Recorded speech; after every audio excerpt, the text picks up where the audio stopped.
Other top story tonight, California's water system has been thrust into the national spotlight after President Trump's executive order that's promising to deliver more water to our state's farms. The president announced the executive action during his visit to Southern California's wildfire zone last week, ordering federal agencies to immediately come up with ways to move more water through the Central Valley and Southern California instead of trying to protect a tiny fish species. You'll remember he also said more water from the northern part of the state could have put out those fires, which is not the case. So as recently as last night, the president posted about the military turning back on water pumps, a claim immediately rebuffed by state water officials. California's water system is complex. Most of the water comes from the north and is delivered to the rest of the state through two large pumping and canal systems. As Wilson Walker shows us, the federal government is only one part of the players when it comes to divvying up those precious resources.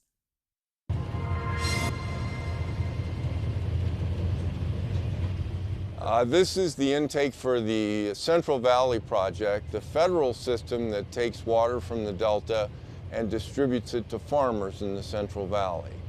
If you are looking for the valve at the center of the California water discussion, this perhaps would be one of them. This is a project that the federal government controls. It's operated by the United States Bureau of Reclamation.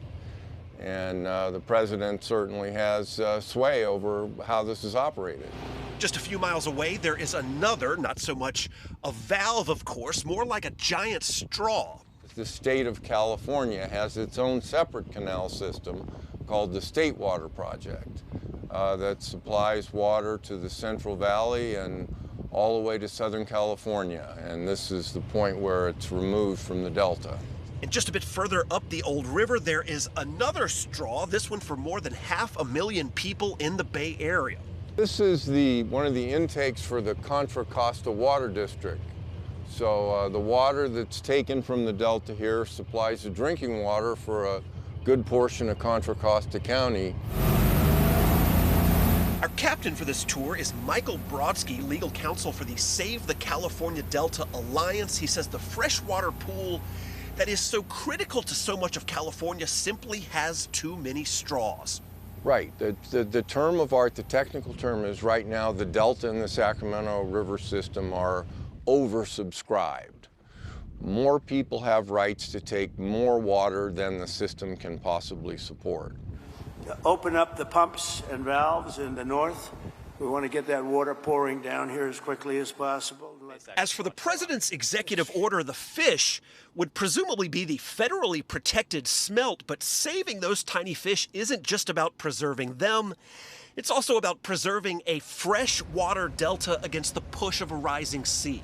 And the more water is diverted from the Sacramento River and from the Delta, the farther upstream and the saltier the Delta gets. And it gets eventually to the point where that water can't be used for agriculture and can't be used for drinking water. And the smelt debate flows into another critique of California water policy. You know, President Trump talked about millions and billions of gallons of water going out to sea, and he blamed that on the Delta smelt.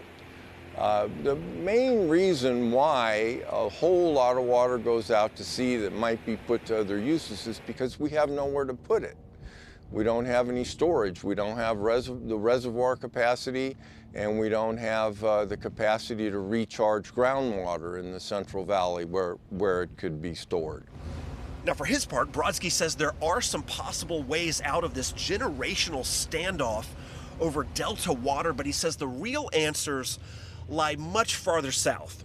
We cannot continue to send an unlimited supply of water to Los Angeles, and it makes sense to look at other ways to supply Los Angeles with water.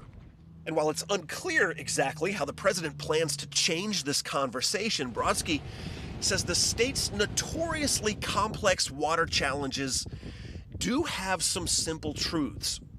At one level, though, it's pretty simple. With the infrastructure we have now, we can't take any more water out of the Delta system without harming our Northern California farmers, our Northern California cities, and the environment. Now, we are already living with the implications of all of this, like here in Antioch, where they're building a desalination plant for the water they pull out of the river, anticipating changes as the Pacific moves in. This really is a generational discussion about what to do with Delta water. The Delta Tunnel debate is part of this, just like the peripheral canal that was proposed back in the 1980s. How does Trump change the course of this conversation? Well, that right now is anybody's guess. And coincidentally today, California announced an increase in water deliveries thanks to above average reservoir storage.